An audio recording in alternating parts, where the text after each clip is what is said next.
Hello మామ, welcome back to our channel review చిచ్చర్. Joker 2 2019 release అయిన జోకర్ మూవీకి సీక్వెల్ గా అయితే ఈ మూవీ అయితే వచ్చింది. అప్పుడు మేకర్స్ అనేది దీనికైతే సీక్వెల్ అయితే రాదన్నారు. ఇప్పుడైతే సీక్వెల్ అయితే తీశారు. ఎంతవరకు వర్కౌట్ అయిందని తెలుసుకునే ముందు ఇలాంటి జెన్యున్ మూవీ రివ్యూస్ కావాలనుకుంటే మన ఛానల్ అయితే సబ్స్క్రైబ్ అయితే చేసుకొని, అలాగే comment section, description, Instagram link కూడా ఉంటుంది. అందులో కంటెంట్ చెక్ చేయండి. మంచి మంచి మూవీ అప్డేట్స్, మంచి మంచి మీమ్స్ చేసి మేము ఫుల్ అండ్ ఎంటర్టైన్మెంట్ అందులో అయితే చేస్తున్నాం. నచ్చితే మాత్రం ఫాలో కొట్టి అందులో కూడా చిన్న సపోర్ట్ అయితే చీబీ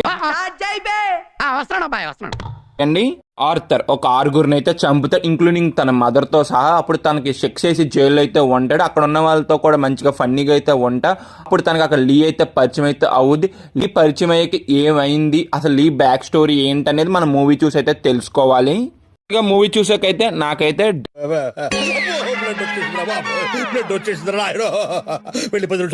డిసప్పాయింట్మెంట్ అయ్యా. టూ మచ్ ఆఫ్ బోర్ అయితే కొట్టింది. ఫస్ట్ పార్ట్ ఇచ్చిన ఇంపాక్ట్ పార్ట్ 2 అనేది నాకు అసలు ఇవ్వలేదు. టోటలీ టైం వేస్ట్ అవ్వరం మూవీ అనేది ఇది. ఈ మూవీలో నాకు అనిపించిన పాజిటివ్స్ వచ్చి ఏంటంటే, ఒకటి సినిమాటోగ్రఫీ, ఇంకోటి పర్ఫార్మెన్స్. ఈ తప్పించి నాకు ఏది కూడా అంత పాజిటివ్ అయితే ఏం అనిపించలేదు. సపోజ్ మీరు చూసుండి మీకు ఎలాంటి పాజిటివ్స్ అనిపించినాయి కూడా డెఫినెట్ గా కింద అయితే కామెంట్ అయితే చేయండి. మూవీ చూసినంతసేపు ఆడియన్స్ మీద ఎలాంటి ఇంపాక్ట్ అయితే క్రియేట్ చేయదు, కానీ ఫస్ట్ పార్ట్ అయితే మంచి ఇంపాక్ట్ అయితే క్రియేట్ అయితే చేసింది. పార్ట్ 2 అనేది ఎలాంటి ఇంపాక్ట్ అయితే ఆడియన్స్ కి అయితే క్రియేట్ అయితే చేయదబ్బా. పార్ట్ 1 చూసినంతసేపు కూడా మూవీ అయిపోయాక కూడా చాలా సేపు ఆ మూవీ గురించి ఆలోచిస్తాం. ఈ పార్ట్ 2 గురించి ఎలాంటి దగ్గర కూడా ఆలోచించాం. ఎప్పుడు అయిపోద్దిరా మూవీ అనిపిస్తుంది మనకి మూవీ చూసినంతసేపు కూడాను. నేను ఈ మూవీలో ఒక డెప్త్ అనేది లేదు, ఒక సోల్ పాయింట్ అనేది ఎక్కడ కూడా లేదు ఈ మూవీలో. అదే మిస్ అయింది ఈ మూవీకి. మెయిన్ గా మూవీలో ఉన్న స్క్రీన్ ప్లే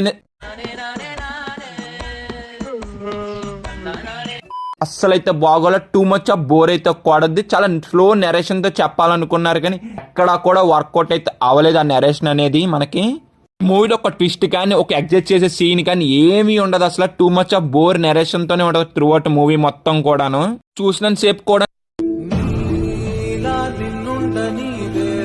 నేను ఇంతకీ మూవీకి వచ్చాను బాబు అనిపించింది నాకు ఒక టైంకి వచ్చేప్పటికి. ఇంకా అసలు ఈ మూవీలో ఉన్న సాంగ్స్ అనేది ఒక సీన్ మంచి ఇంట్రెస్ట్ గా జరుగుతుండగా ఒకేసారి సాంగ్ అయితే వచ్చి ఆ సీన్ మొత్తం ఇంట్రెస్ట్ అనేది అన్నీ పోగొట్టేస్తుంది మనకి. ఎందుకురా ఈ సాంగ్ వచ్చిందిరా అనిపిస్తుంది మనకి మూవీలో. సాంగ్స్ తో ఏదో ట్రై చేయాలనుకున్నా కానీ అసలు అయితే వర్కౌట్ అయితే అవ్వలేదు. టోటల్లీ ఫెయిల్డ్ అయితే అవ్వింది అది కాన్సెప్ట్ అనేది.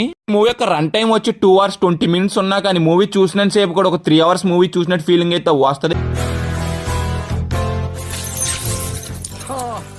కొన్ని సీన్స్ అయితే ఎంతసేపు సాగతేస్తారంటే లిటరల్లీ మన పేషెన్స్ ఎంత కావాలో అంతసేపు అయితే టెస్ట్ అయితే చేస్తారబ్బా. ఇది గైస్ మూవీ చూసాక నా ఒపీనియన్. అంటే ఈ మూవీ మీరు చూస్తుంటే మీ ఒపీనియన్ ఏంటో కూడా డెఫినెట్ గా కింద అయితే కామెంట్ అయితే చేయండి మర్చిపోకుండా. పర్ఫార్మెన్స్ వైజ్ అయితే జాకన్ ఫినిక్స్ ఆసమ్ అయితే చేశారు. మిగతా వాళ్ళు వాళ్ళకున్న రోల్స్ లో డీసెంట్ అయితే చేశారు. ప్రొడక్షన్ అండ్ సినిమాటోగ్రఫీ అయితే నాకు ఎక్కడ కూడా ప్రొడక్షన్ మరీ ఎక్కువ పెట్టినట్టు అయితే అనిపించదు. కొద్దిగా గొప్ప సినిమాటోగ్రఫీ అయినా తను పెట్టిన డబ్బులకి అయితే న్యాయం అయితే చేశారబ్బా. ఓవరాల్ గా మేము ఇచ్చే రేటింగ్ ఎంత అంటే 1.5 out of 5. వీడియో ఇప్పుడు వరకు చూసారు కానీ మీకు జెన్యున్ రివ్యూ అనిపిస్తే మన ఛానల్ అయితే సబ్స్క్రైబ్ అయితే చేసుకుని వీడియోని అయితే లైక్ అయితే చేయండి. అలాగే comment section, description, Instagram link కూడా ఉంటుంది. అందులో కూడా కంటెంట్ వర్త్ అనిపిస్తే ఫాలో కూడా, అందులో కూడా చిన్న సపోర్ట్ అయితే చేయండి. Bye, seen the next video. జై హింద్.